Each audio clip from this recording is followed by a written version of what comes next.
মিরসরাই উপজেলার রায়পুর গ্রামে সনাতনী সম্প্রদায়ের সামাজিক ও ধর্মীয় কল্যাণে প্রতিষ্ঠিত সার্বজনীন শ্রী শ্রী রাধাকৃষ্ণ মন্দিরের নির্মাণ কাজের একটি গুরুত্বপূর্ণ ধাপ সম্পন্ন হয়েছে। গত ৬ই মার্চ শুক্রবার সকাল ৯ ঘটিকায় মন্দিরের ছাদ ঢালাই কাজ সফলভাবে সম্পন্ন করা হয়। এই উপলক্ষে মন্দির প্রাঙ্গণে একটি সংক্ষিপ্ত আলোচনা সভার আয়োজন করা হয়।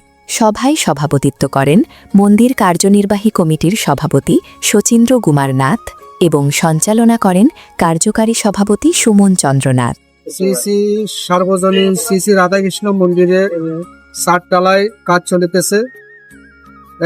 আপনারা যে যেখানে থেকে আমাদের এই ভিডিওটা দেখতেছেন, যার সামর্থ্য অনুযায়ী আমাদের এই মন্দিরের জন্য সহযোগিতা কামনা করতেছি এবং আপনাদের সফলতা আমাদের একান্ত কাম। আপনাদের অনুদান আর্থিকভাবে সহযোগিতা কামনা করতেছি, যাতে আমাদের মন্দিরটা আরো সুপ্রসারিত করতে পারি এই কামনা ব্যক্ত করি। আপনাদের সহযোগিতা একান্ত কাম।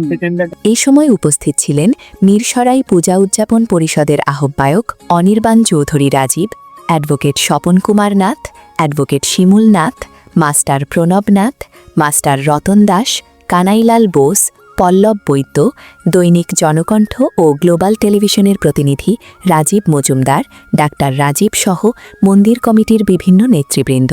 এছাড়াও উপস্থিত ছিলেন মন্দির কমিটির সাধারণ সম্পাদক উজ্জ্বল কুমার নাথ, অর্থ সম্পাদক সুব্রত কুমার নাথ, সহ অর্থ সম্পাদক প্রান্ত কুমার নাথ, সাংগঠনিক সম্পাদক অ্যাডভোকেট সৈকত কুমার নাথ, দপ্তর সম্পাদক প্রদীপ কুমার নাথ, সাংসদিক সম্পাদক শুভ কুমার নাথ, প্রচার সম্পাদক দুর্লভ কুমার নাথ এবং সদস্য সুভাষচন্দ্র নাথ ও মানিক কুমার নাথ।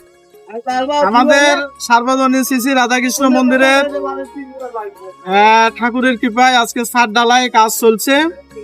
আজকের এই কাজে আমাদের রায়পুর গ্রামবাসীর সম্মানিত এবং বয়োজ্যেষ্ঠ বিশিষ্ট আইনজীবী স্বপন কুমার নাথ মহোদয় আমাদের মাঝে উপস্থিত হয়েছেন। আমাদের মন্দির কার্যনির্বাহী কমিটির সম্মানিত সদস্যবৃন্দ আছেন। আমাদের যারা রাজমিস্ত্রি কাজ করতেছে, রাজমিস্ত্রি ভাইয়েরা মন্দিরের ঢালাই কাজে নিয়োজিত আছেন। আজকের এই দিনটি আমাদের কাছে অত্যন্ত একটি স্মরণীয় দিন। এই দিনে আমাদের জ্যাঠামশাই আমাদের এখানে আমাদেরকে দেখা দিতে আসছেন, এই জন্য আমরা কমিটির পক্ষ থেকে কৃতজ্ঞতা প্রকাশ করছি। আপনারা জানেন অত্যন্ত নির্মাণ কাজ অত্যন্ত ব্যয়বহুল এবং আমাদের ক্ষুদ্র ক্ষুদ্র প্রচেষ্টায় আজকের এই প্রতিষ্ঠানের অগ্রযাত্রা এই পর্যন্ত এসেছি। আগামীতে আরও এর উন্নয়ন তথা আমাদের এই গ্রাম অঞ্চলে একটি মানুষের কল্যাণে, সামাজিক কল্যাণে, ধর্মীয় কল্যাণে একটি প্রতিষ্ঠান সার্বজনীনভাবে গড়ে উঠুক, আমরা সেটা 2012 সাল থেকে চেয়ে আসছি।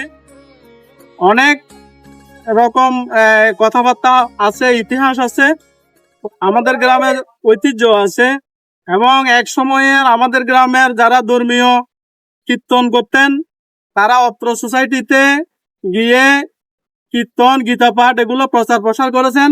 শুধু এই প্রতিষ্ঠান যে পূজা অর্চনা তাই নয়, এই প্রতিষ্ঠানে আমাদের ছোট ছোট ভাই বোন যারা আছে তারা ধর্মীয় শিক্ষা গ্রহণ করছে, ধর্মীয় নৈতিক শিক্ষা গ্রহণ করছে এবং এখানে প্রাত্যহিক পরিসভা পরিবেশন অনুষ্ঠিত হয়ে থাকে।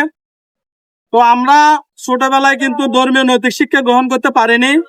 প্রাতিষ্ঠানিক শিক্ষা হয়তো যে যার মতো করে গ্রহণ করেছি, কিন্তু ধর্মীয় নৈতিক শিক্ষাটাই হচ্ছে আসল শিক্ষা। এই শিক্ষা যদি একটি শিশু ছোটবেলা থেকে গড়ে ওঠে তাহলে সমাজের কল্যাণে, দেশের কল্যাণে এবং যার যার অবস্থানের, যার যার নিজ গ্রামের কল্যাণে কিছু কাজ হয়।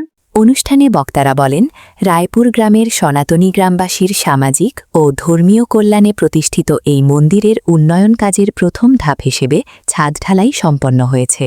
মন্দিরের বাকি উন্নয়ন কাজ ধাপে ধাপে এগিয়ে নিতে কমিটির পক্ষ থেকে বিভিন্ন উদ্যোগ গ্রহণ করা হয়েছে।